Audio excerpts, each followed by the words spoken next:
Good morning, everyone.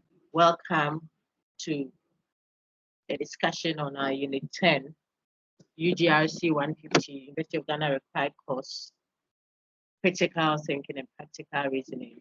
The Unit 10 is our final unit in the course, and it discusses informal fallacies. As you have already been introduced to it, we had formal fallacies earlier when we did Unit 6, and we saw the deviations that occur when you are trying to deduce correctly and you don't do it correctly, you do it incorrectly. We could have the fallacy that affirms the consequent, for example, or the fallacy that denies the antecedent, the false hypothetical syllogism. We said they are all fallacies of the form, error of the form. So there is a form that you should follow, a pattern, a structure of deduction that you should follow that you didn't follow. So we say you have erred against the form. So those ones were formal fallacies, a deviation from the form. In Unit 10, what you're going to do here, we're going to discuss informal fallacies. That should tell you that here you are erring, you're making a mistake, but it's not really about the form or the structure or pattern of thoughts. We are not addressing that. We are dealing with some other thing. So there is a certain error you are committing, but it's not really about a certain correct pattern of deduction that you didn't follow. So they are not errors of the form, they are informal. Okay, and then others also say they often occur in our informal discourse. It's not so much when we are busily doing, deduction that it occurs. So these fallacies are labeled informal fallacies. They occur in everyday use of language, and so we'll engage informal fallacies with that in mind. Now, if you got that, then we are ready to go. And my name is Dr. Nancy Miles Barford JP.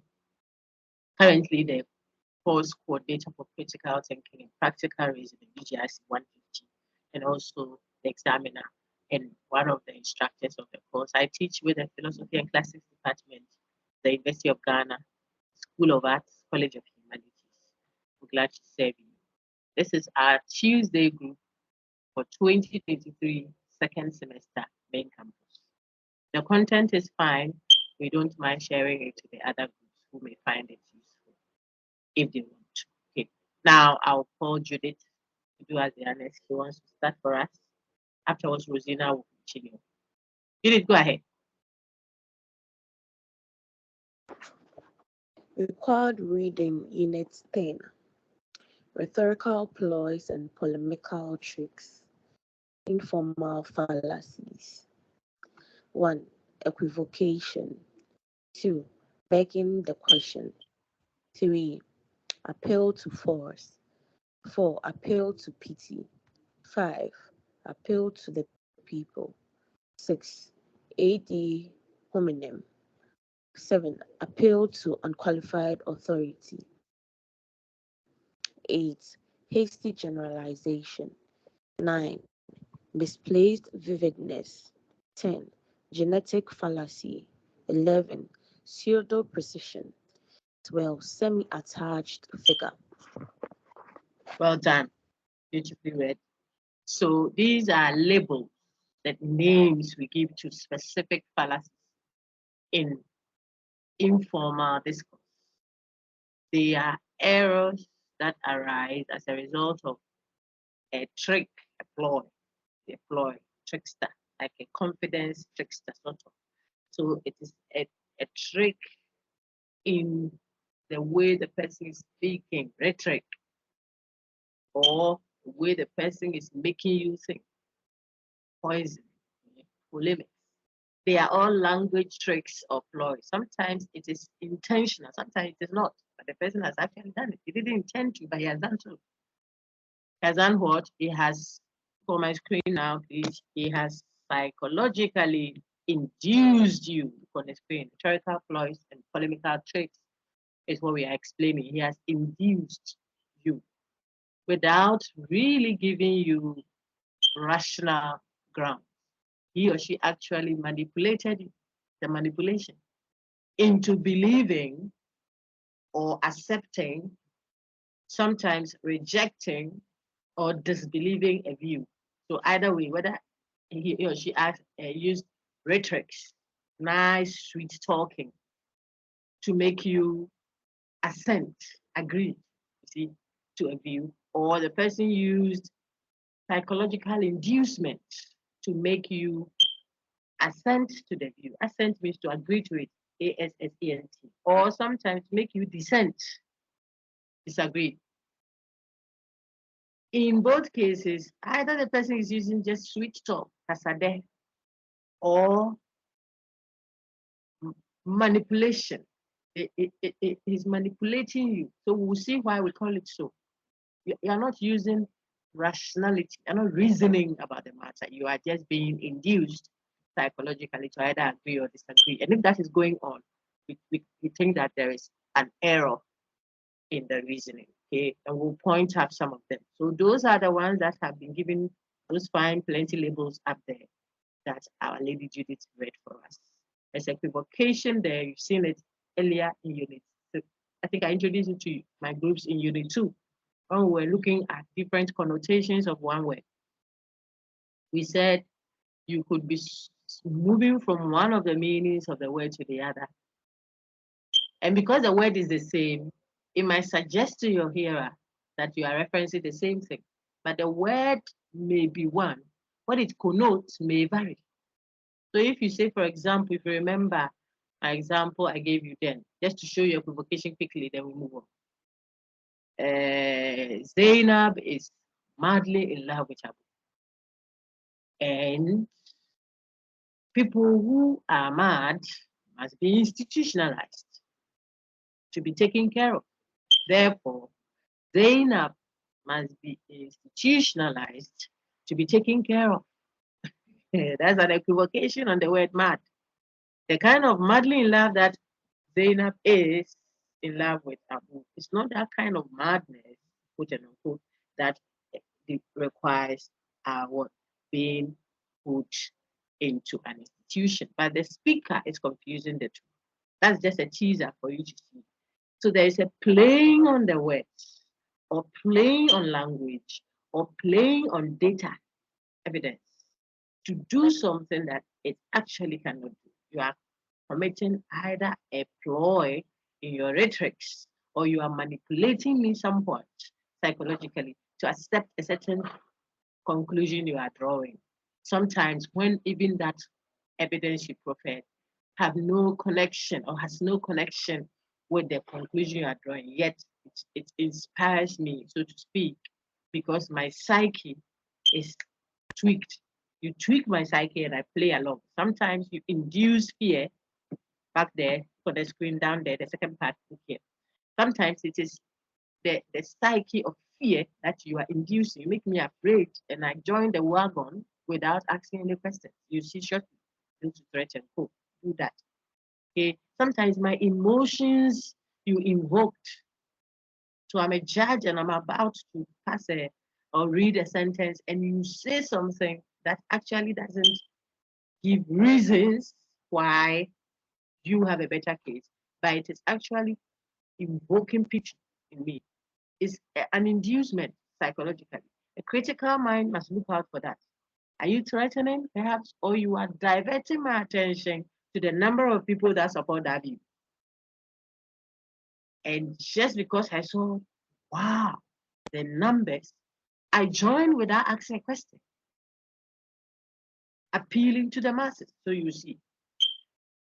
And the majority, the plenty, could be wrong. They could be wrong. You'll see shortly. So excuse me. So is it reasons you've offered, or did you induce me, or did you play on sweet language, or were you actually manipulating the language? Equivocation,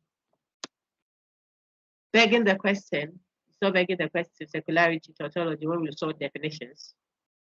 You are trying to give the meaning of the word, but before we knew it, you are using the very word we don't know to explain or define itself.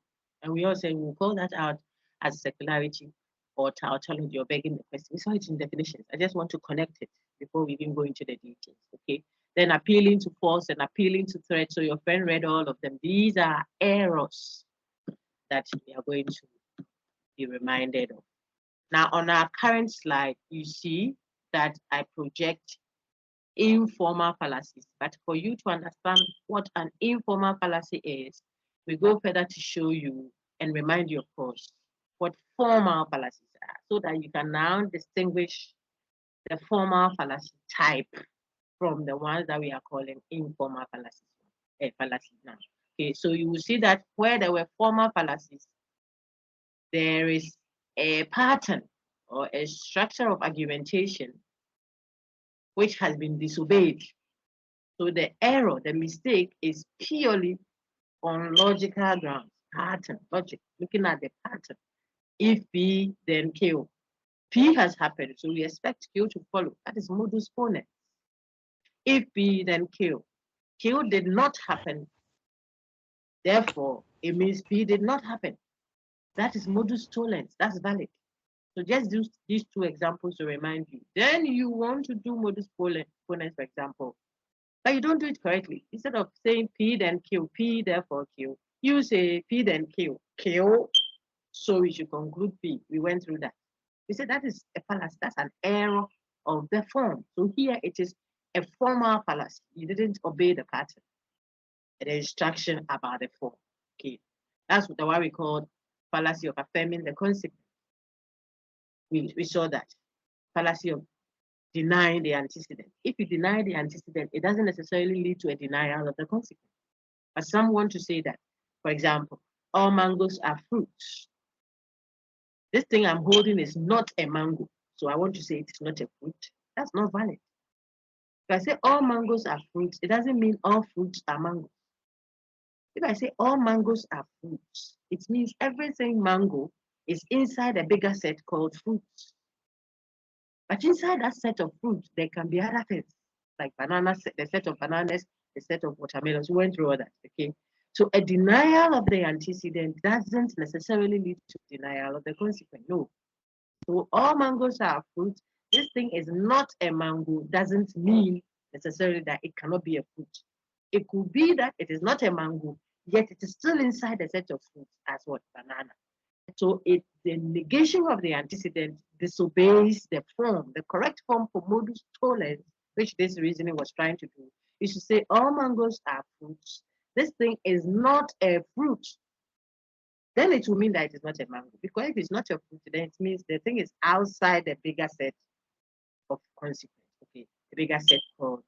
Now, what did I just do? I just showed you that is a pattern that must be obeyed. And my argumentation disobeyed that pattern. It disobeyed that form. That's what makes it a formal fallacy. In this reasoning, or this unit, what we are discussing now, we will look at informal fallacies. The second part is on your screen, where the errors and the mistakes has to do with what the content of inductive argument. So we are reasoning inductively, we are inducing, but how we are inducing is we are finding errors about our inductive reasoning.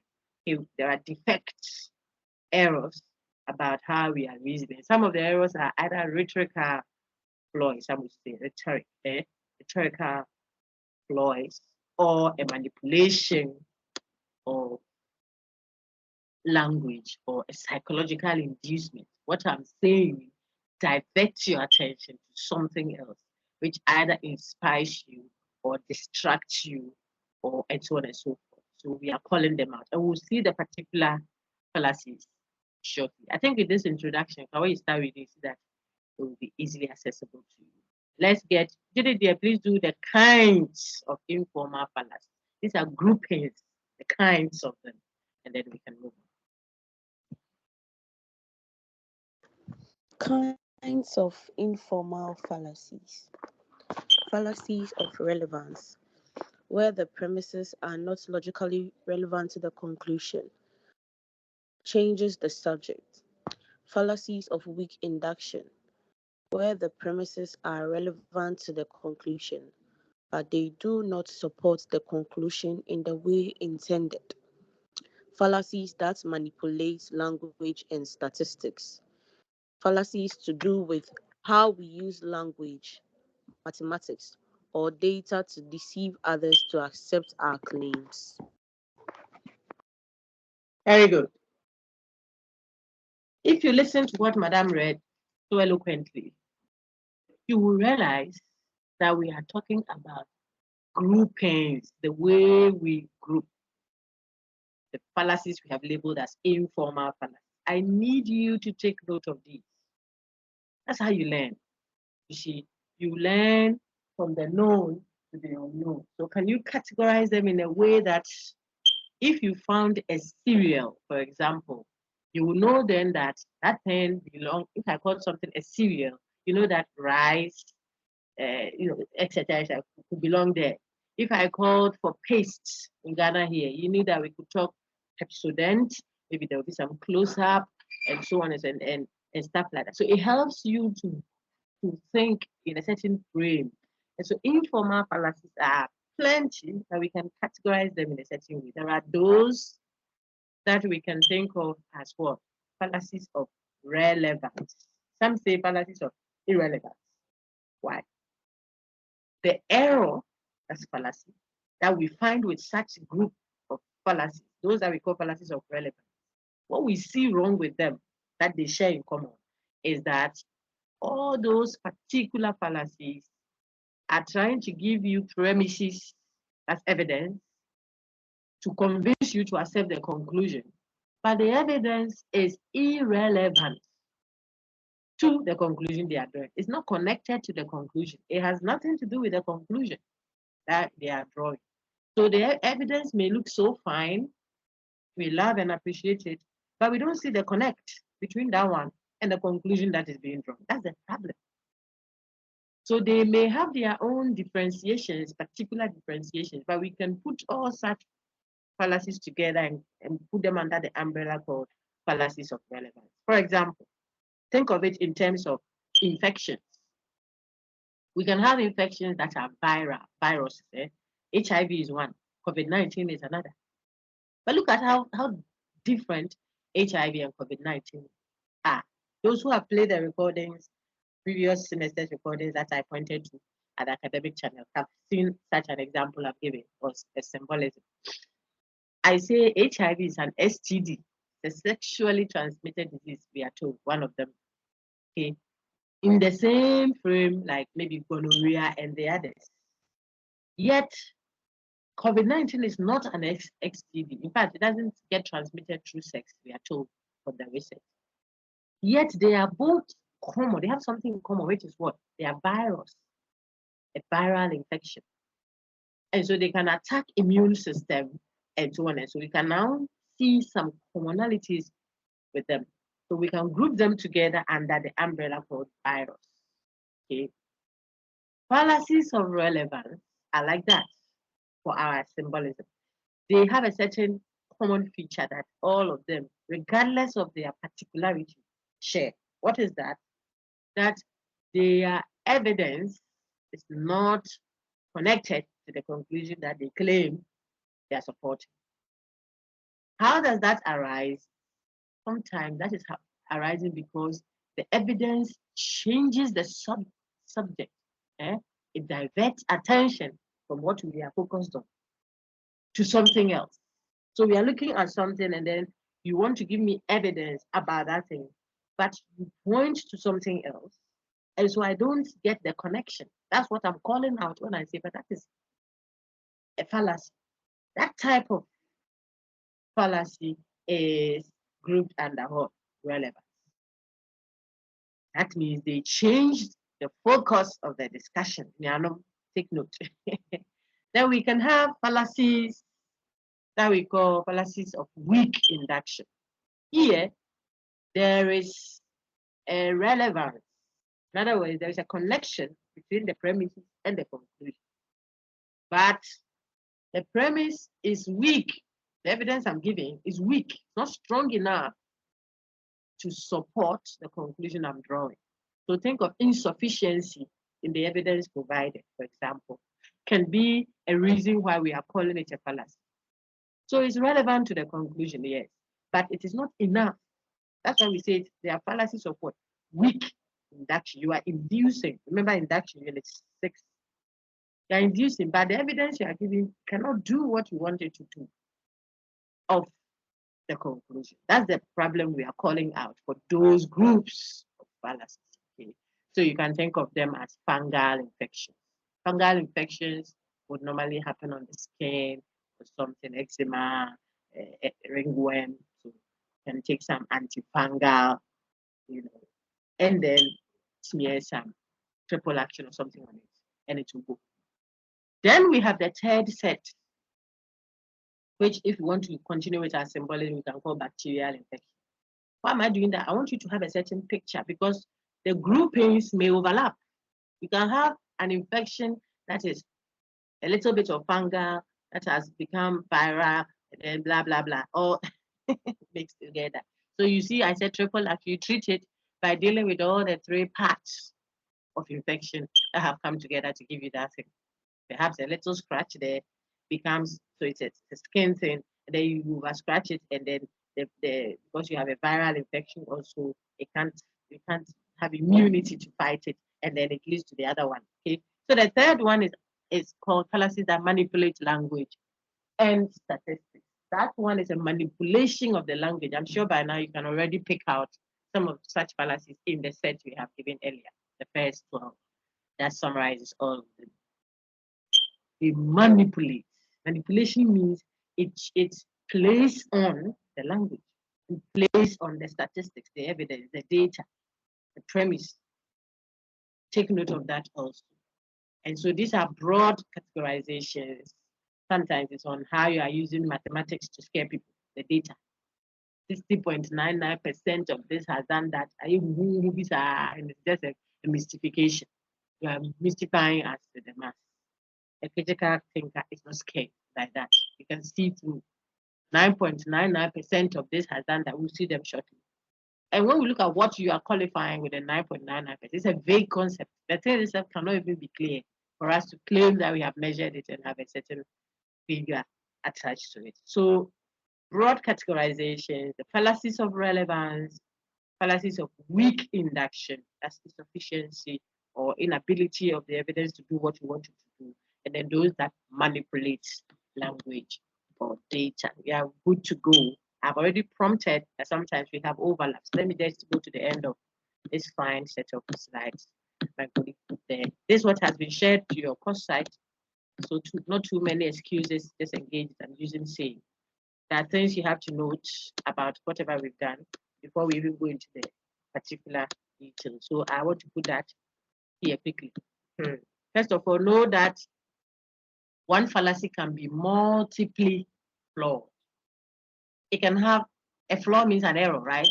So it can have a multiplicity of flaws. One patient can be sitting in front of the doctor and he has constipation, he has, diarrhea, and he also has, jaundice, and he's anemic. You treat all for the patient to look fine. So you don't think that, if he has headache, then he cannot have diarrhea, and if he has diarrhea, then he cannot have jaundice. If he has jaundice, then he cannot have malaria. No. One passage can be multiply. Multiply means just multiples, plenty. It can be multiply flawed. Don't get yourself worked up if you saw that anywhere and think that, hey, this one, we didn't see multiply flawed fallacy. This fallacy is called multiply. It's English. It has plenty errors inside. So your example here, if we get to it, fine. If not, it's your task to read it and see the fine example my colleague put there. The terrorists who attacked the World Trade Center really shouldn't be blamed for their actions. They came from poor, struggling families oppressed by religion.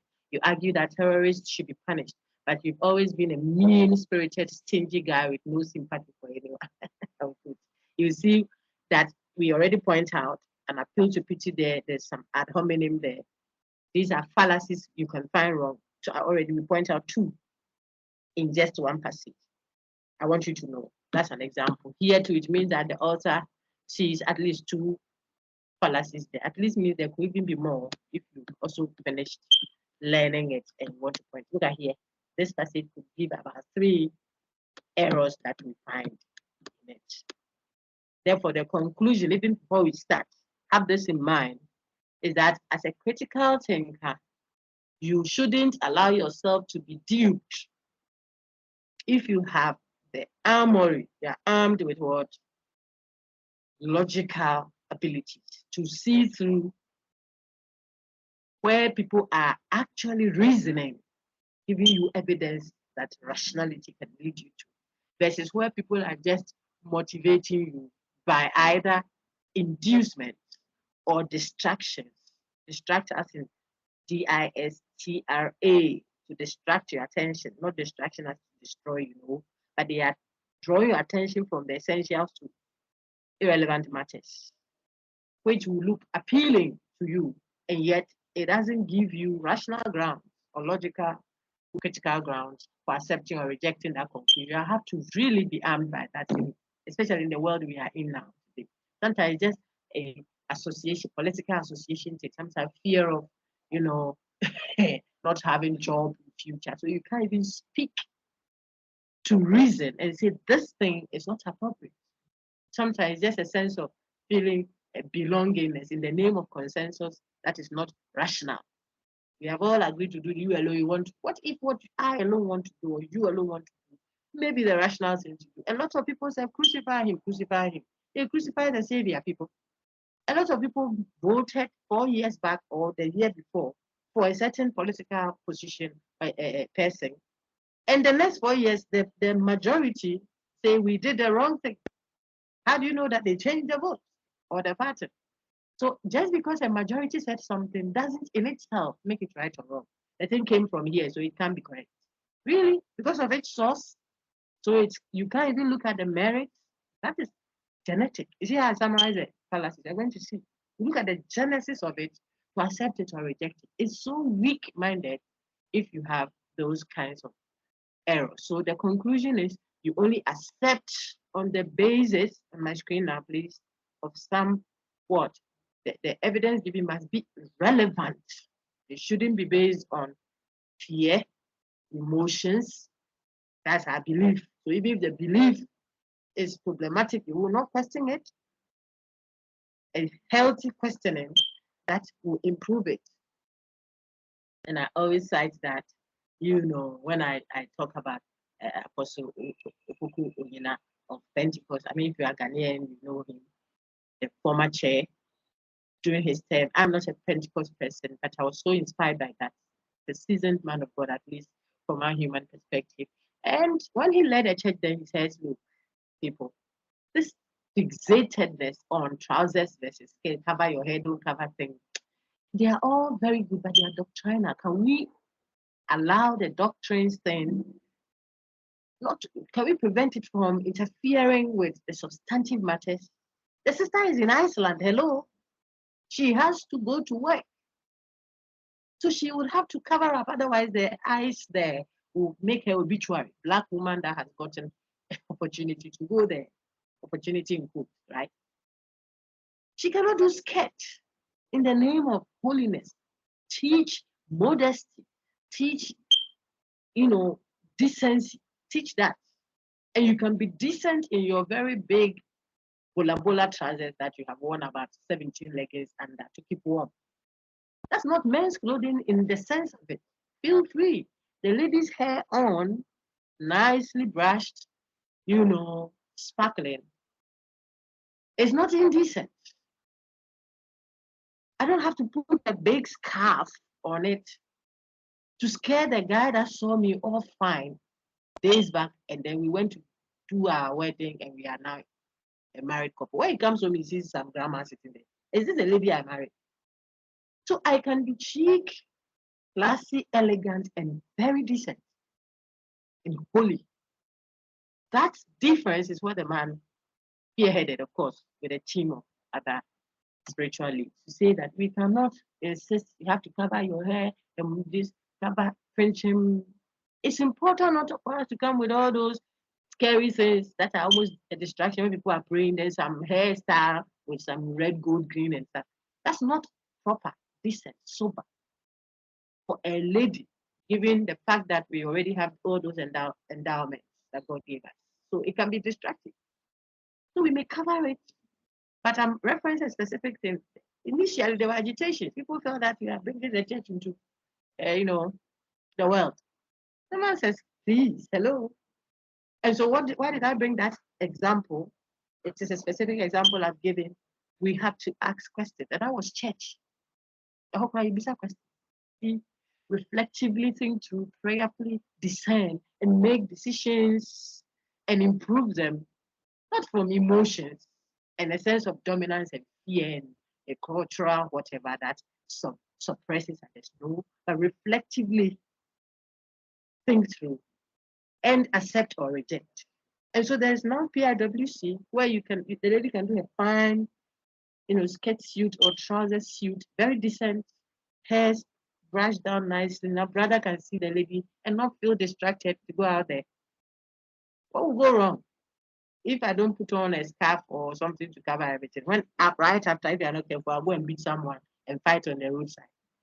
So decency, elegance, simplicity, modesty doesn't necessarily mean wearing goggles, gloves, big gown, morning, afternoon, evening. The brother will leave you until when he's seeing fine things. You are fine. You just need to let it show in a decent way.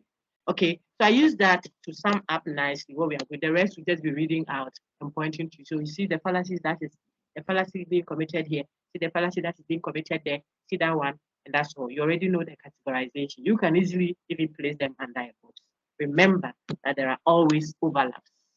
So one fallacy or one passage, but if you look at it, there's a bit of it appealing to the masses, but the same thing could also be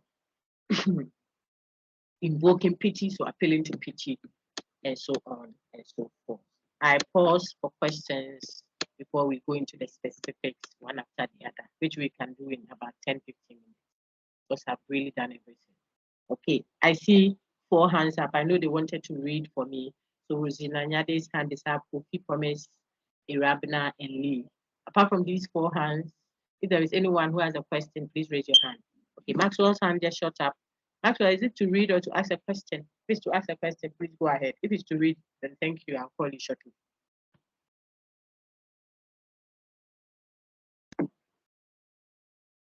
I can hardly hear you. Do I see that your microphone is unmuted? Max. Am I audible? Can you hear me, class, please? Yes, Yes, madam. Okay, okay, thank you. Thank you so much. Max, go ahead. I want to hear your question or your reaction, please. Very quickly, then we'll move on to discuss the specifics. Okay, I think that we can go on now. So let's see what the specific fallacies are, and I want Rosina to continue for me now. Thank you so much, Judith. Here, we'll go one after the other from equivocation or the end. Some of them will not spend too much time on them because I know you know them very well. So we are going through specific fallacies now. Equivocation. And let you read it for me, Rosina. Equivocation. The use of more than one connotation of a word in the same context without any signal of the shift with the intention to manipulate or persuade is called equivocation. Example 1. Interviewer. In this job, we need someone who is responsible. Applicant. Then I'm the one you are looking for. In my last job, every time anything went wrong, they said I was responsible. Obviously. Thank you, my dear. Obviously. The sister sacked herself, if she's a lady, or the brother has just sacked himself. They are looking for a person who is responsible. And you say, then I'm the one you're looking for. Why? Because where I left before coming here, whenever something got messed up or anything went wrong, they said I was responsible.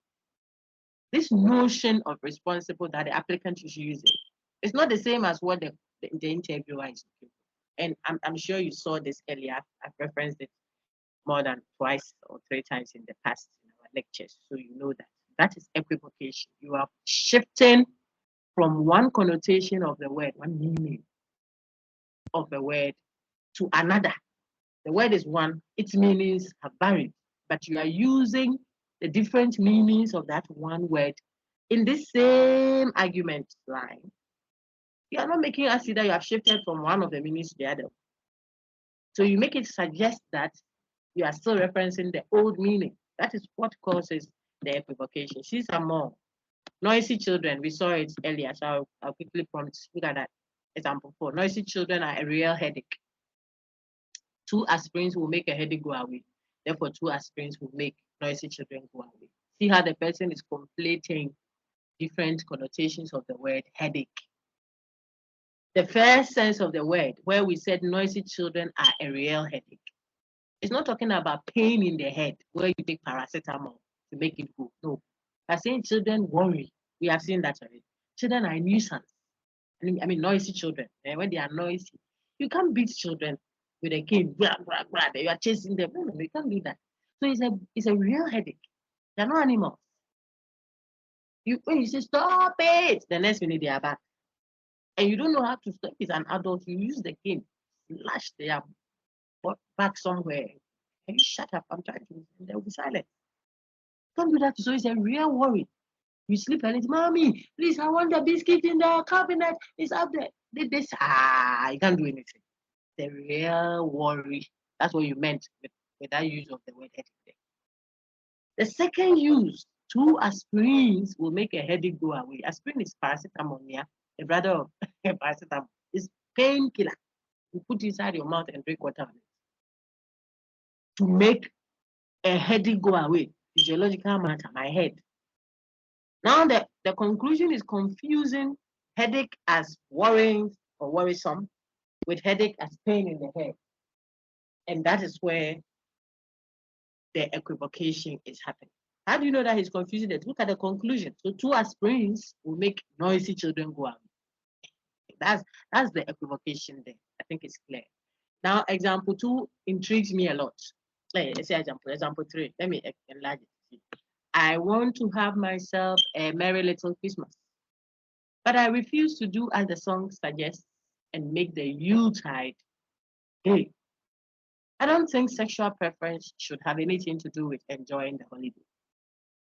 I mean, these are very fine examples. I really enjoy them. Look, I want to have myself a merry little Christmas. So this is Christmas. You know that song. They say, but I refuse to do as the song suggests. The song says, make the Yuletide a gay one. The Yuletide means a festival, a festive occasion. Yuletide. That's how we describe Christmas. It's a Yuletide period. It's a Yuletide, it's a festivity. Make it a gay one. So the gay here is not about brother and brother claiming that they can be husband and wife thing. No. Make it a happy one, an exciting one, a joyous one. Because that's what gay could also mean. Gay means happiness. I told your friends yesterday, I tried to sing the song, it's not coming. But the Independence Day song, that we sing, one of the songs we sing in Ghana for we will be jolly and gay on the 6th of March, Independence Day. Ghana, whatever. That song, I'm sure some of you know how to sing. We will make it a jolly and a gay celebration. Gay here meaning a happy and exciting, joyous celebration. See that?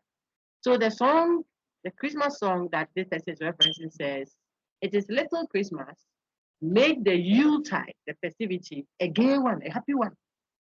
Now the author, the one writing right now says, I don't think I'm going to do what the song says. I will celebrate the Christmas, but I won't do that thing they have added. That we should make it a gay festivity. I wouldn't, because I don't think there we go see the equivocation. I don't think sexual preference should have anything to do with enjoying the holiday. Sexual preference, another meaning, another connotation given to the word gay, which is not necessarily what the author in the song was referencing, but the one critiquing it conflates the two. That's where the equivocation is arising from. I don't think sexual preference, if there's the author of the song where they say, but who is talking about sexual preference here? Have we talked anything sexual preference here? You say, but you said we should make the Yuletide gay. But I just meant, there we go. I just meant it should be an exciting, happy, jolly festivity. That's all I was saying. What were you thinking? Oh, but you said gay. Well, but the fact that I used gay doesn't mean I meant another connotation of the word gay. If I said the chair of electoral commission has just entered the conference room, must is the word, must you necessarily interpret that to mean what we sit on at the electoral commission has entered the room? The word chair could be what we sit on, but it could also be the head of an institution. So when you hear me say the chair of the electoral commission has started the meeting, don't think that it must necessarily mean what we sit on at the electoral commission has started the meeting. You will be confusing different connotations of one word. See how much time I spent on equivocation? Because it is important. It can be key to how successful you are as a lawyer or not, how successful you are as a politician. Free SHS. Is it free or it is free, yet not free? However, free. that's people can be very equivocal then. When we say Ghana is a free country, doesn't mean that we accommodate anybody without even checking your passport or anything. You should just feel free and walk in and out. Hey, auntie, that can't be what freedom means, even though it's a free country. It's not free, sir. You remember all those examples I gave you. So the prisoner in Ghana shouldn't feel free to determine what time he wants to wake up or sleep, or whether he wants to come in. I said, please excuse me, can you give us sausage rolls with this today for breakfast? He's not free, sir, even though he's in a free country called Ghana. You got all that, then we are good to go. And you see why, to an extent, sometimes certain groups of people are not as free as we presume they are. Gender matters, political matters, we can talk religion, so on. The course is critical thinking and practical reasoning. That part is very important for me and for colleagues like myself. It's not enough to know all the stuff in your head and what you do with it. That's why I connect most of the time the concept to everyday life. So now you can see the example to which you are familiar with, so we'll not spend time on begging the question. You go in circles. You are trying to give reasons to support your claim. You said something. We are waiting for you to give us reasons why we should accept what you said, but your reasons only repeated the very thing we are asking for reasons for. Okay, so you have gone in circles. That's why we say it's circularity. We call it begging the question. You don't have an answer for the question, so you use the very question to answer the question. It's Latin expression, look on the screen, it's the tissue principle. Some say the tissue principle. Okay, it's all referring to the same thing. We saw it as tautology also. Tautology. Okay, some examples. Let me look for the one that is so explicit. Okay, people who lack humility have no sense of duty, because everyone who has a sense of duty also has humility. That's second. They are going in circle. Some more examples. I think I gave some fine elaboration on the one that begs the question from saying that the Bible says that God exists. The Bible is true because God wrote it, therefore God exists. It's very secular. I've given a very elaborate discussion of that in that recording. You should just find unit, I think it's unit 10, part 1 for the 2023 playlist. If you go to my academic channel, see there. I did a very lengthy elaboration on that. I don't think we should bother you with that here. The Book of Mormon is true because it was written by Joseph Smith. Joseph Smith wrote the truth because he was divinely inspired. We know that Joseph Smith was divinely inspired because the Book of Mormon says that he was, and the Book of Mormon is true. Now, see the secularity there. The Book of Mormon is true. So you are trying to give us a reason why the book is true.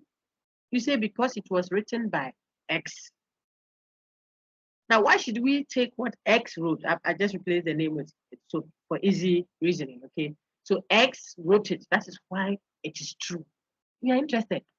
Who is X? He said, And why should we take what S said?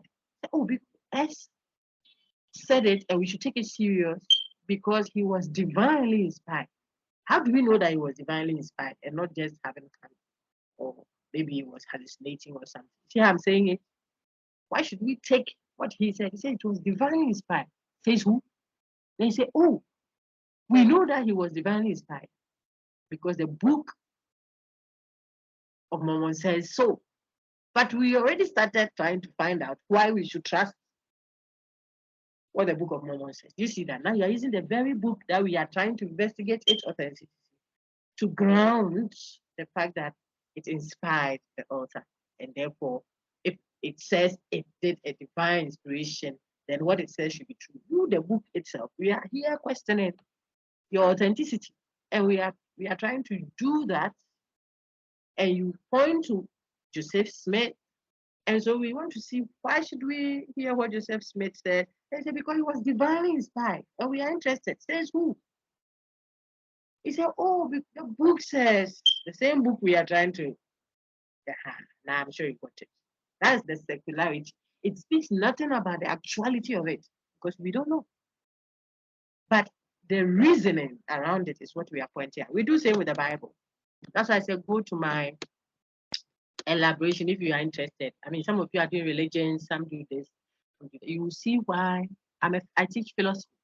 You will see why you're using human reason to ground to ground claims and theories and beliefs and foundational truths may be difficult.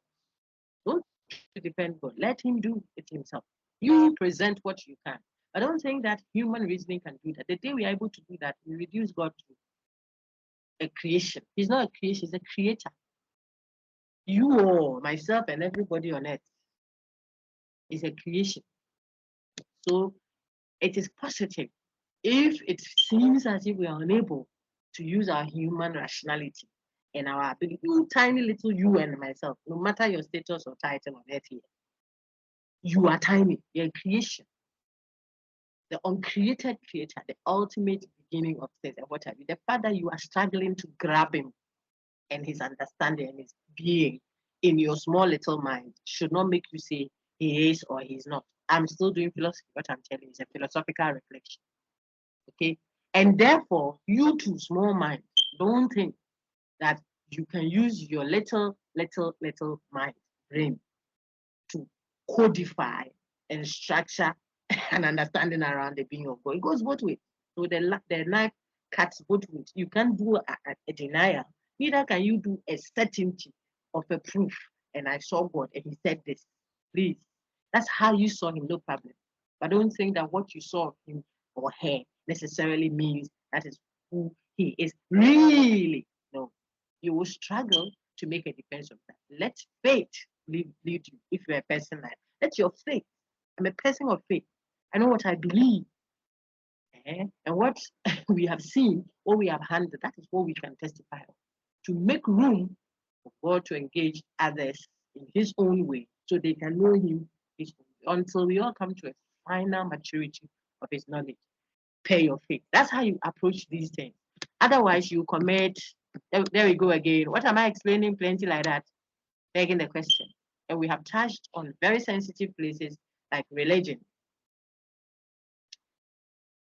Why? Because it's a critical reflection. We don't want you to induce us. God said you should bring the money. What if you are lying? That's why it might not take my reasoning at the church or at the mosque or wherever to bring that money. It will take faith, what I believe. So I intentionally lock that up for a season, not because I'm daft. It's because I am not using reason to grab that. Okay, so we are back here. But Doc, you said as critical thinkers, we must reflect because we don't have all the answers where we are using rationality when it comes to faith matters like this. So the problem we find here doesn't undermine anybody or anything. It only shows that don't try to think that you have convinced me by this argument. I am not. I'm a critical mind. It doesn't convince me. If I take it and move on with it, that this is an inspired scripture that I'm only operating faith, which is important. But don't think that you have argued with reason to show that. The day you do that, you are arrogant. And they're the one who also said, because you can't use reasoning to do that, therefore it means it is not there. You two are very extremely arrogant. Both ways. What then do we do? Make sure you present what you believe and say that look at creation, for example. Look at the world.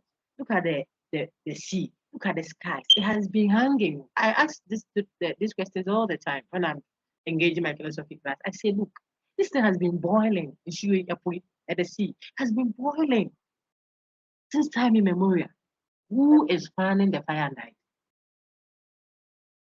The sky has never dropped to fall on us, human beings, generations upon generations past. Your small ceiling that you put on that your so-called skyscraper in so and so place. You know what happened with Turkey and our very fine brother who lost his life? Fine building. It just came crumbling. When did the sky fall down? What am I doing? I'm still reasoning to show you where is that example there it is. That there has to be, see what I just said? There has to be a brainer, a designer, an ultimate mastermind. See what I'm saying? That is the source of such organization, such intricate design. The fish swims, the bird flies, human beings walk. Human beings take in oxygen and then they bring out waste called carbon dioxide. The tree takes in carbon dioxide and brings out oxygen. I mean, the thing is planned. It's like an organized, designed world. Things are not just happening haphazardly. You want babies, you don't go and stand by ATM and punch 22331. Then babies are dropping. No. There is a way to do it. Structure. Look inside your system as a human being. See where your teeth are arranged. 32. Now, all this is an argument line. It is appealing to reason. Very conscious that it doesn't give you certainty, but it gives you good reason, grounds. That will lead someone's faith to leap and believe that there has to be a brain behind it. It's better than coming to say, watch on the screen. The Bible says that God exists. The Bible is true because God wrote it. Read God now. The one we are trying to establish may exist. Now, what I'm wearing is reason. If you use your human reason, then you say the Bible. So, then the person on the crusade, the Bible says this is the people who are, dead here in their mind about how you are reasoning can't hear anything. You have blocked them from hearing. Speak to what they can relate to and as if you believe in the Holy Spirit, let him convict. He will convict them, they will come. Because he knows what to tell them. There are people I told you in that record and I'm done moving. It's some very bad disease that will hit them. That will make their hardened heart soften and listen in here. Not your reasoning and arguing to show. Because this argumentation is faulty. It's secular. It begs the question, it's tautologos. Look at it. Bible says that God exists. The Bible is true because God wrote it. With God. The one we don't know whether he exists or not, and we are using the Bible to prove, is the one proving what the Bible says. You see, that is secular. That is the problem. And we quote the person bringing that up. So if you are reasoning this way, you will never convince the atheist. It's not because he's dead, because the atheist is using human reasoning. You should use faith to help the person see, because religion will not be able to answer such a question. Okay, so I spent some time on begging the question, which you use the very evidence that you need. Okay, so you are proving a conclusion. So we need evidence to support that conclusion. But the evidence only repeated the very thing you are trying to conclude. That's begging the question. Equivocation and begging the question, that is secularity, are all a manipulation of language. I'm sure you have seen that. Now appeal to force. I want to take some water, so let me take it. Rosina, please do ask the honest read appeal to force too, then we can move on. Those who want to read, keep your hands up now. Appeal to force. Thank you, my lady. Appeal to the threat, fear, consequences, scare, tactics. Argumentum ad baculum. Baculum. Baculum. Coercing you to believe or accept a conclusion by shifting the focus away from the belief or conclusion's veracity and instead drawing attention to what will happen to you if you don't believe or accept it. Premises: you can avoid being harmed by accepting this statement or argument. Conclusion: this statement is true, or this argument is good. Very good. That's a pattern. So when we have appeal to threats, an argument that we are labeling as committing a fallacy. The fallacy is we are telling the person, look, we are only appealing to threats, we're only appealing to force. Another way of saying the same thing is what? Appealing to fear, appealing to consequences. It's a scare tactic. Its Latin expression, argumentum ad baculum, argument of force, using force to do it. Doc, Yes. Sorry, someone just spoke. You can't see the screen. Yes, please. Oh, it has been there for a while. So let me stop sharing and reshare. It's there, but I've stopped sharing. Let me reshare again. Now it means that the person is just not giving you reasons why we should accept or reject that claim. I just reshared. Give yourself some few seconds. You should see it. The person is rather diverting our attention to what we will suffer if we don't do what he's saying. I think we must vote for person X as so and so by election. If not, 3 SHS will be cancelled. Suppose anyone argue that way. That's appeal to threat. That's threatening the people. Let them vote. Even God hasn't forced us to do anything. You think God couldn't have created man to be programmed to obey him every day? Where would his stress be? When you wake up, whether you like it or yes, say, oh, Father, we worship you, give you glory, amen, and sit down. The next morning, oh, Father, we worship. Every day I worship him. It's not sweet. That kind of by force love. Huh? Where the sister is forcing the brother to love him by force, love her by force, sorry, or the brother is forcing it. That kind of thing is not enjoyable. Look at some examples. If you don't marry me, I'll kill myself. That's threat. It's threat, oh, Tom. You said it softly. Kofi, if you don't marry me, one shout. It's very soft, but it's a threat, I tell you. You don't have to shout to threaten. Yow, sweep the room before closing. Oh, sweep the room before you leave. If not, we will see who will feed you this evening. That's threat. The day Yao can buy his own food and take sweep in party, bath in party, he will never bath for the rest of his life. Let him reason. God says, come, let us reason together. He didn't say, come, or I'm forcing you. No, they come and let's reason. It means when you present your evidence, I present mine. You present yours, I present. I know I will win, but you come and let us do it.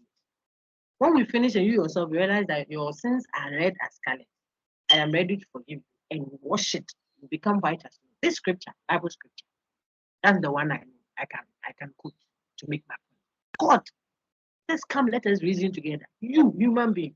You say if you don't finish typing those letters before 2 p.m., talking to the secretary, who is also a mother, has children to go and pick from school, go and feed them. You think you have boss, small boss authority.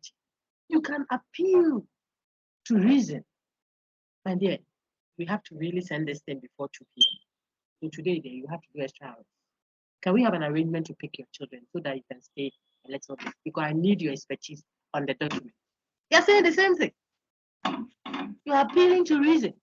Not you should finish typing the thing before 3 o'clock. Otherwise, consider yourself fired. Oh, sir. Offer. consider yourself fired. You will see how he should do the work. People don't understand. They want to threaten. They want to say, hey, you have to support this politician or you have to support this, whatever. I don't know the examples to give. I'm trying to find a lot of practical examples to help you grab it. This is the last substantive, topic.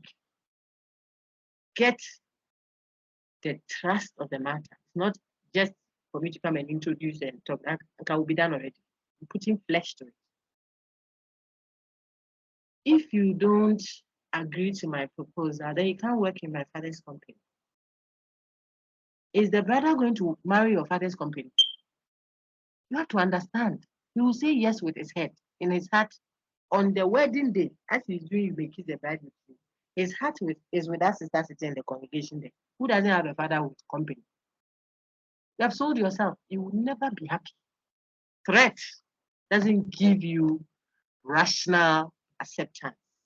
If the person understands, wants to work with you, wants to spend their life with you, they think through it. I think this guy, this lady, will be a purposeful person. Now, the social people and the psycho people, they should benefit. Politicians, people must have rational grounds for wanting to stand with you. Maybe they like the philosophy of the party. That is why they are with you. It's not a question about if you don't join me, then you won't get any AU appointment. A person is with you physically. The heart is with the other person. It's just a matter of time. Okay. So Johnny, look at Johnny. These are our children's own. That should be a Patrick or someone telling Johnny. Of course, I deserve the use of your bicycle for the afternoon. After all, I'm sure you don't want your mother to know that you beat your sister. I'm sure Johnny will say, oh, you the bike, I don't like it again. You ride it. Tomorrow I can come for it. Ride, sir. If mommy finds out that you beat little sister, you're in trouble. The point is, the brother is threatening this other one. These are all several examples to help, from DC to Johnny to a company that says no, any member of the company that criticizes what we are doing here should be fired. You're a daft company if you have that as a policy. Of course, we don't want it to be public criticism when we could do it inward and correct what we may not be doing right. But if you are afraid of critical observations, you have a problem. You won't improve. As Socrates, the unexamined life is not worth living. Life that is not subjected to constant examination, review, checking. You want to threaten others in a company, now don't speak up. If you do, consider yourself fired. They will go. When they go, you see the things the world will hear about a company.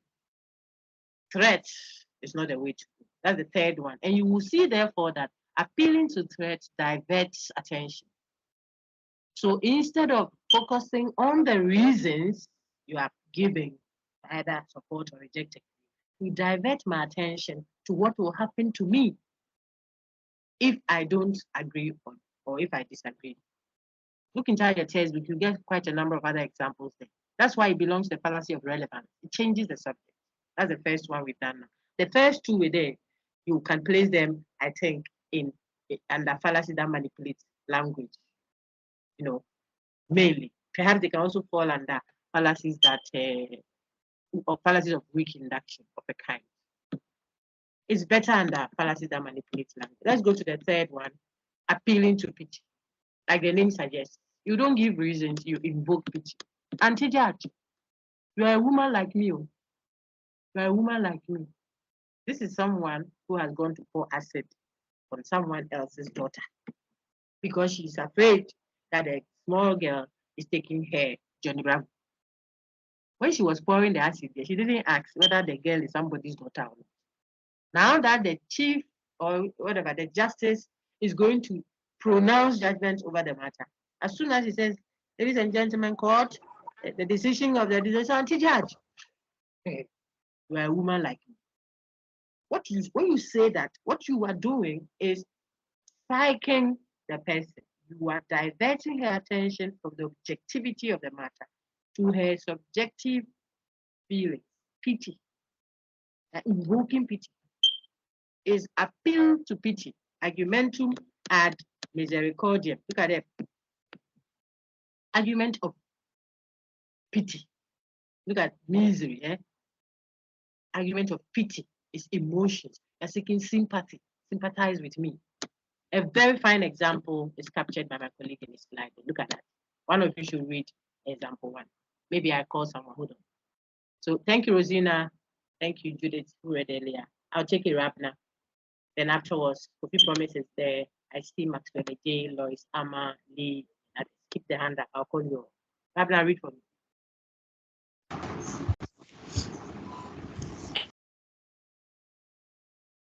Example one. Please, sir, I deserve a better mark than an F for UGRC 150. Look, my parents just got a divorce. If they see that I got an F, they will blame each other. The fighting will start all over again, and I'll be very sad. You see that thing. So because of that, which we are not happy about, we are not happy about the divorce, the fighting, the blaming of each other.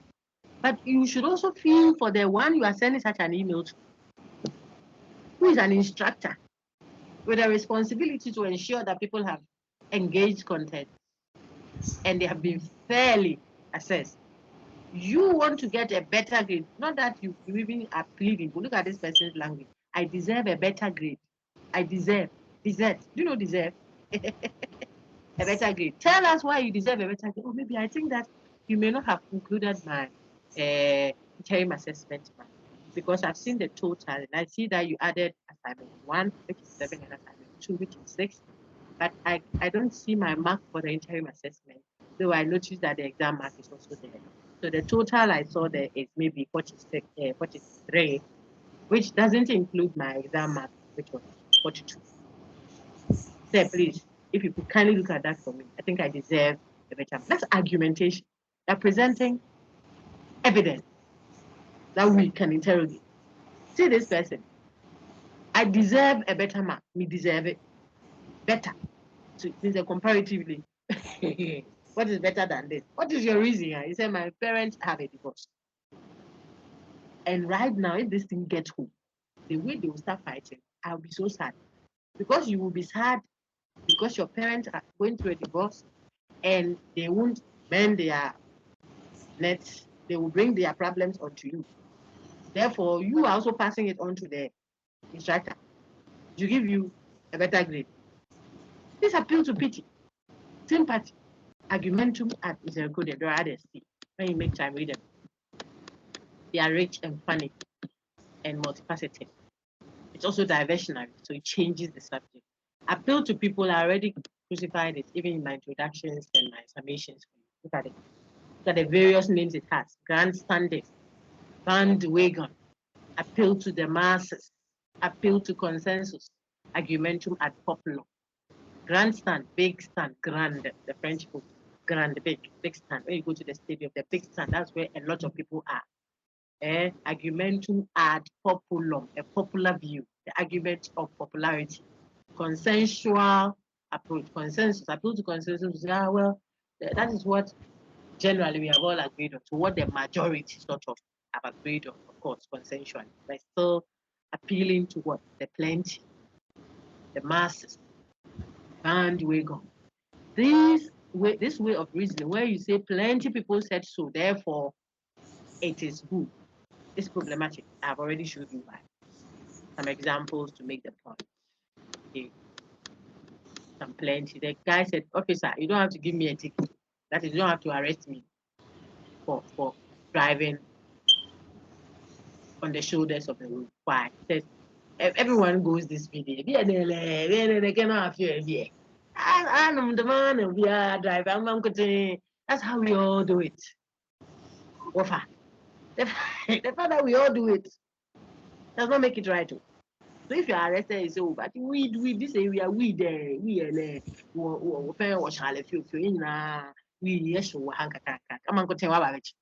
all smoke the weed. This area there, everybody see the language. It is appealing to what is popular. That's how we do. But Patchen and university there. We know the population is actually going to patching there. We all patch. Is it right? Per the law. So if you were caught for it and you are supposed to answer to it, don't say the thing everybody does it. Why is it that me they have arrested me? Is it right or wrong? That's the question. And so the person says, don't give me a ticket because that is how we drive here. Everybody is doing it, but that's what everybody does. Yes syndrome, maybe. The fact that plenty people say something doesn't in itself make it right. I've already said enough on that. And that is why after plenty people voted a certain way, the next 4 years or so, depending on which country you're dealing with, plenty people again voted. If what plenty people said It's absolute. Why would you go changing your vote again? Then we shouldn't even go voting again. We are done. 20 people chose it, so it's finished. It is a fallacy that appeals to popularity. Got that one. And it's diversionary. So it is the first group, the one we called viral infection. It changes the subject. It's a fallacy of relevance. We are saying the premise is not relevant to the conclusion. So the error is about the relevance of your premise to the conclusion. Very good. Argumentum ad hominem. Hominem is from Homo sapien, man. So the argument against the person, the man. Argumentum ad hominem, attacking the person. You leave the issue, you are discussing the person in the center of the issue. See that? That's what makes it a fallacy. Let's switch off the fan. Nancy is speaking now because I'm feeling cold and it's a lecture hall of maybe 300 students or something. And I said, Doc, please, I think we should switch off the fan. Then Maxwell, okay, let me see what Maxwell's name is there. So Maxwell said, no, I don't think we should. So the class says, Maxwell, why shouldn't we switch off the fan? I just use names I will see on the screen. Why shouldn't he say, oh, Nancy, every day she thinks that because she has a car and, her father is so and so and she's always first. So she thinks that she has to be the one deciding how the class. We are talking about fan. The person's reason is, oh, I'm feeling cold. If you have an alternative reason about the fan, which is the subject of discussion, can you say it? You say that person speaking, she has a car, and the father is this. What has it got to do with what we are discussing? You have changed our focus from the issue to the person. It's ad hominem. This example is the dyslogistic one. Look at it. Ad hominem dyslogistic. Dyslogistic means I'm projecting, my dear friends. So look, you are arguing that we do not, look at it, accept what the person is saying because of what? Negative and detracting things about the person, not the issue. How can Nanado be president? Then the person say, why not? Say, why it's too short. You see your problem in that. Height. The person is too short. And this what happened though. Those who are very politically inclined, during the times when the then aspirant was getting enlisted, these things came up. His height is too short, so he can't be president. You have a small brain to think that way.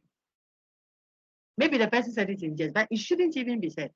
Because the height of a person has nothing to do with the quality or the competencies. You should focus on the relevant matters of discussion. You are at a studio, you are discussing quality and competencies of people who are standing or bringing themselves up for, political office. Then you say the person can't be president. We are interested. Oh, no, he could even manage this or that, or there may be some argument lines that can help us reason. He says it's short. It's ad hominem, this logistic, detracting and negative commentary about the person, not the issue. See that? Intended to make us divert our attention from the issue itself. That's the dyslogistic one. Then sometimes also people eulogize the person. That is still ad hominem. We call it ad hominem because it's still an attack on the person. It's embarrassing. You use positive things about the person to distract our attention from the issue. Oh, I think we should vote for attire for the SRC presidency. You say, why is it attire? If you see his face, hey, the way his face is all, oh, sister, dry up. You have a small brain. The face of the person, the color, where he comes from. Oh, he's from my hometown. This one, yeah. So we should vote for him. Because he comes from your hometown. That's the only reason. Because his skin is smooth. Look at him in the picture and the way the tie is arranged. Really? That's ad hominem. It's also what? Eulogistic. The eulogizing means you are praising positive things about the person. You have still left the issue, so call it out. It's ad hominem. So ad hominem can either be eulogistic or dyslogistic, and it simply means leaving the issue and discussing the person. That is a fallacy. You can immediately tell that it also changes the subject. About 6 of them change the subject, the fallacies are there. About 6 of them change the subject, therefore they are fallacies of relevance. Then I think 3 or so manipulate the language, and I think the other 3 manipulate the data. Okay, so some examples to help you see. I think you can read the examples yourself when you make time. One of you may read appeal to unqualified authority. So I'll take Irabna. Irabna, please read this one and we can move on to someone. Well done. Appeal to unqualified authority, also known as illegitimate appeal to authority. Argumentum ad vericandum. Well done. It's correct. Vericundium. The fallacy occurs when we make an unjustified illegitimate appeal to an alleged authority, but such an appeal is unjustified either because his or her area of competence lies outside the field in which the matter falls, or he or she is not adequately informed. Good. The fallacy of appealing to the testimony of an authority outside his or her special field. As simple as that. I think this is very self-explanatory. So the person is also an authority. You are appealing to someone to support your claim. The person is an authority. Authority just means he has expertise. He's learned. He has a know-how for a field. But where we are discussing that you want to give evidence to support, this person is not an authority there. So it is like you are, let's use Lewin. I think that I can know Lewin well now. He's doing so many things, so sometimes it doesn't help me. But in the past, when we knew him to be a very fine actor, he will make you laugh. You know, I would have said that as an actor, if Lewin said, the Lewin of Ghana, Ghana's Lewin, not the original Lewin. I've forgotten his name. But he's known for Lewin, this actor in Kumau. Okay. If you appeal to him, that Lewin Kra said something. Therefore, and we were discussing GDP, gross domestic product, inflation, what have you. And he said, I think that the inflation of Ghana has done so and so and so and so. I think so because even Lewin, Ghana's actor, Lewin, said so. We will say, what we are discussing is economics issue. Lewin is not an economist. To serve as an authority that you are appealing to ground your evidence. If it is acting or something about joking and what constitutes good jokes, then we may appeal to him. Like beating, I can appeal to Kukumbanku and say that if Kukumbanku said, look, if someone is playing around your chachuko and you want to smash him so that the person will become obituary, weak and lie down, hit the back, this side of the ear. I'm saying that I say, who told you? They say, hey, if Kukumbanku said that, he's an expert in beating, boxer. So I could appeal to him to grant that.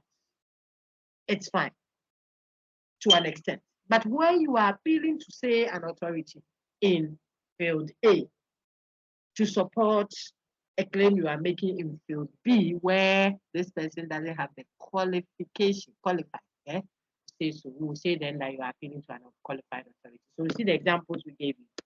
Our pastor says that prayer in public schools is not unconstitutional. Therefore, we must conclude that such prayer is perfectly legal. See the problem? We respect our renowned spiritual folks.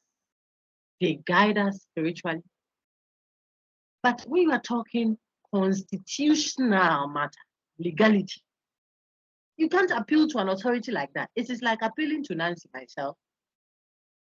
Maybe you know me as an expert in critical thinking.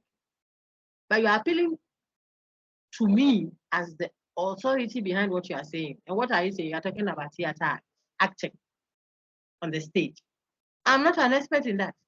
If you say, Dr. Mouse said that if someone is acting, a good way of acting is making sure that you have eye contact with the party. It's nonsense because this person's authority is not in, determining, or it's not an authority in the field of what acting. As simple as that. That's the point. When you do that, then we say you are committing argumentum ad verecundiam, appealing to an unqualified authority, which is also called an illegitimate appeal. The appeal is an illegitimate one. The doctor or the pastor may be a legal luminary too. He might be a lawyer pastor. Then you appeal to the lawyer in him, not the pastor in him, because then he knows the law. I have a pastor who is a legal luminary and a spiritual leader as well. So I may be appealing to the law that he knows. When I say that, my pastor class said so, you might say, your pastor, this is not a spiritual matter. When we are determining whether something is constitutional, that is the law permits it or not. So no, he's a constitutional lawyer too. Then the point is, don't talk about the pastor that he is. It doesn't ground your claim very well. Appeal to the fact that he is a lawyer in constitutional matters, and he has interrogated the law, and there's a law that grounds this and that. You see that will be okay. Now the second one is very insightful. Our former vice president, vice chancellor, Professor Ebenezer Odro, an entomologist. I checked it the last, I think, someone who studies what insects, an expert in that. That is where his expertise is in. If you go and appeal to him and say, even Prof. Odro said we should treat coronavirus with chloroquine. So you want us to accept that as good grounds as to why we should look at the conclusion, therefore chloroquine should be used to treat the coronavirus. You come and say this, and we ask you, on what grounds are you saying this? So, this time I'm saying it's not strange. Even Prof. Odro said it. If you're a critical man, you have to see through it immediately. Prof. Odro has the clout, the position, is a professor. You know what it means to be a professor in University of Ghana? That's no joke, man. It's so much work. So he knows stuff. He's been a vice chancellor. I'm showing you why that may impress someone. The point of not asking the critical question. He has that clout. He has met people. He has sat with authorities. He would have superintended over big research projects just by way of just because of his office. See that? And he's also a professor in a field. Now, with all those things said, we respect that, but it cannot be the grounds for which your claim that chloroquine should be used. Chloroquine is not the area of expertise for the matter. So you're appealing to an authority. Yes, but this is an unqualified appeal or an unqualified authority. So the one you're appealing to ground it is what is creating the hasty, did I say hasty? Sorry, to create what? The fallacy of illegitimate appeal to authority. I hope people are following. I'm not rushing at all because I want you to get the connection. Any questions I pose before we go to the fine 3 or so left? Because hands are up to read, I'm open to your unmuting and asking your question just straightforward. If you think that you have it and it's bothering you, please unmute and ask. Meanwhile, I think Kofi Promise is ready to read. Afterwards, I'll take Lois, Maxwell, Mackenzie. There's no question, so Kofi, unmute and now read for us what is on the screen. Thank you, Rabna. Kofi Promise, it's your turn now. Good. Hasty generalization, also known as jumping to conclusion. A hasty generalization is an inductive argument in which one makes a fallacious inference from relatively small number of cases to a generalization about a class of instances. When few members of a group of people or items are observed and their qualities are extended to the entire membership of the group. Well done. So you read it very well. That's hasty generalization. You are in a hurry to generalize, in a haste. Not in a hurry. Open time. You didn't take your time. You are in a haste to do what? To generalize, to bring everybody into the big sense. From your few instances about 1 or 2 people. Look at example 1 on our screen. Yesterday, 2 students were diagnosed as contracting the coronavirus. Today, 2 more we're giving the same diagnosis. It is obvious we have an epidemic. Everyone on campus has coronavirus. That's typical of untutored folks. After your 2 instances, after you ask a student something, say, "Doc, please, I think most people are saying that they are here." I say, "Hey, yes, sir. You know most?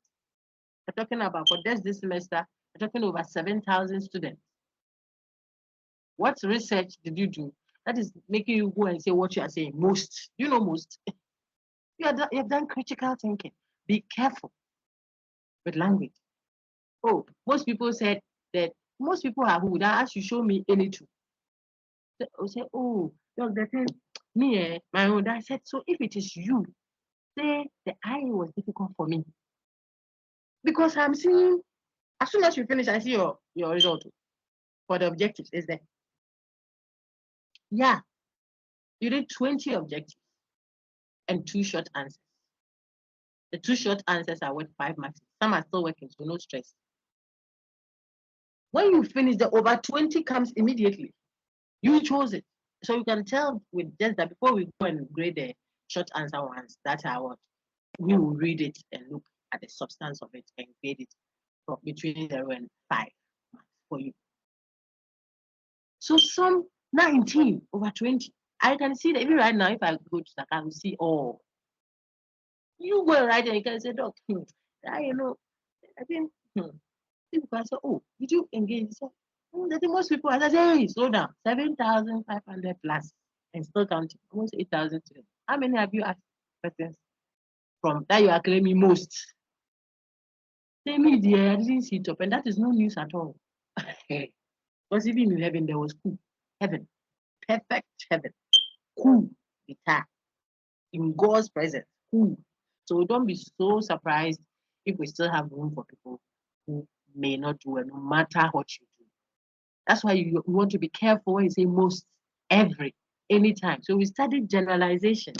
Now see, the person is in a hurry to speak for every member of the set based on the 2 instances. They say,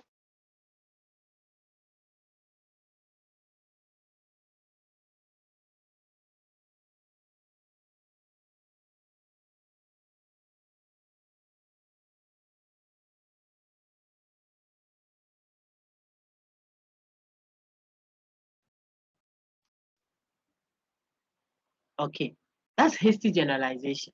Okay. So if you move from few instances, I'm resharing the slide because of the 2-minute hiccup. If you move from few instances to generalize about the whole, then we will have that challenge. See some fine example in the slide here. Example 3. On our first date, Richie had his hands all over me, and I found it nearly impossible to keep him in his place. A week ago, John gave me that stupid line about how, in order to prove my love, I had to spend the night with him. So this is a sister who has not had 2 pleasant times with Richie and Johnny. They are guys. And she's not happy about how on just the first date, they want to take advantage of her. Richie's own, his hands all over her. Johnny's own, how just on the first night, he wants to, eat the Adam's apple to prove their love. Look at sister's conclusion though. Men are all alike. All any of them want is sex. Because of Richie and Johnny. Now you do know what it means to say men are. Men are. That includes men of all times, of all places. Now you remember. Unit 7, Unit 6, we saw it. When we saw empirical versus normative, Unit 5, we saw that. When you speak that way, you have put every man inside, including your father. Men are all alike. Because you met Johnny and Richie. This is hasty generalization. Okay, I'm sure you got it now. The twin brother, or if you like, a variant of hasty generalization, a type of it, they look alike. It's just something additional we'll add for you to know misplaced vividness as a fallacy. It looks like hasty generalization. Okay. And so what is misplaced vividness? When an emotional impact, look at it, causes a person to jump to a conclusion or hastily generalize from their experience This key. So you will see that when you commit misplaced vividness, it is like hasty generalization, except that it has an additional note to it. What is it? The jumping to conclusion, you're generalizing in a haste, is coming from a certain emotional impact you had from those few instances. The few instances is making you generalize about the whole, but the few instances generalization arises from how you felt, the emotion around it. So you are overly dramatizing and drawing the conclusion to include every other thing because of the experience you had. Someone is talking about marriage. Should I don't think any woman should even want to marry. Hey, what's her reason? Because how Johnny and Richie treated me in marriage. Marriage is the hell for any woman.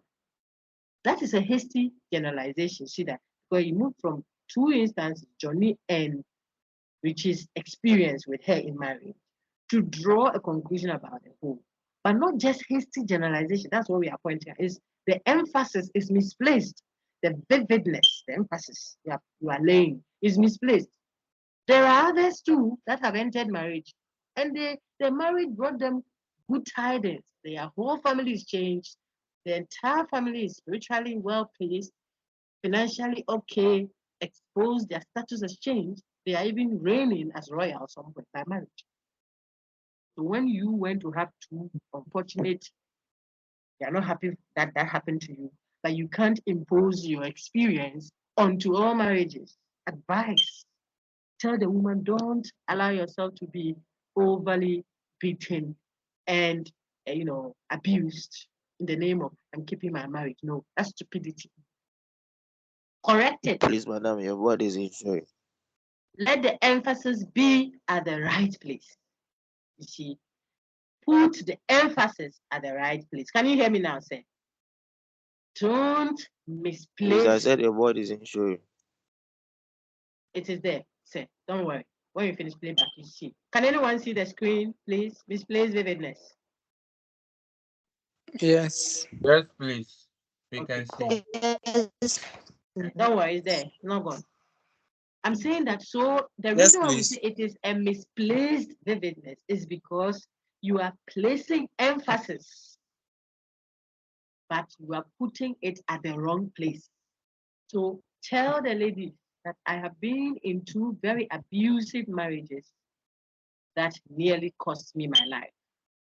So in marriage, when you find out the brother has started beating you, or you, the man, you find out that the sister has started beating you, because some women are beating their husband, they can't tell you. Theirs is so sad. Run or complain. Let someone know. You are still correcting the error, but you are not therefore concluding that as for women, no woman should go and marry you.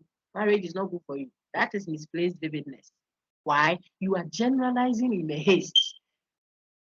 But that generalization is arising from how you felt, or an experience you had, or someone close to you had, which is so impactful that it makes you conclude overly, either in the negative or in the positive, about that event. You see that? So it is a hasty generalization arising from that emotional impact.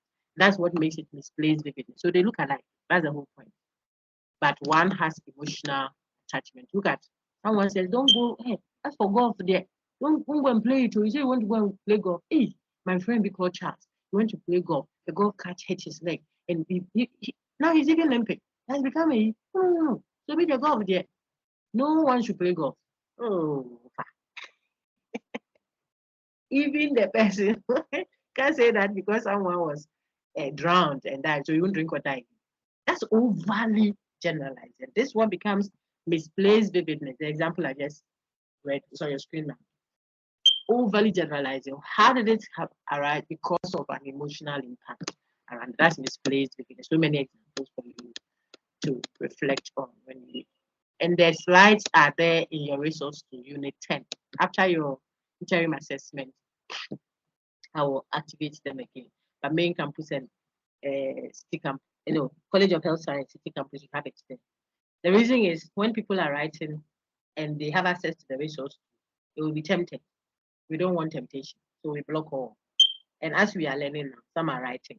After 1 hour, another batch will go in, and so on. So you can't keep the resource tool there to tempt someone to go and open it, and then they will be scored there. Why? So I already prompted you through the TAs to tell you, pull out any document you need at the resource to study your links and all, because you won't have access. But afterwards, it will be there. You will see them there again for your revision. Okay. Example 3 is a very fine example. That one, the impact is a positive one. I think we can do one more and then close for the day. We still have next week, God willing. More genetic fallacy. We saw it when we did Unit 9.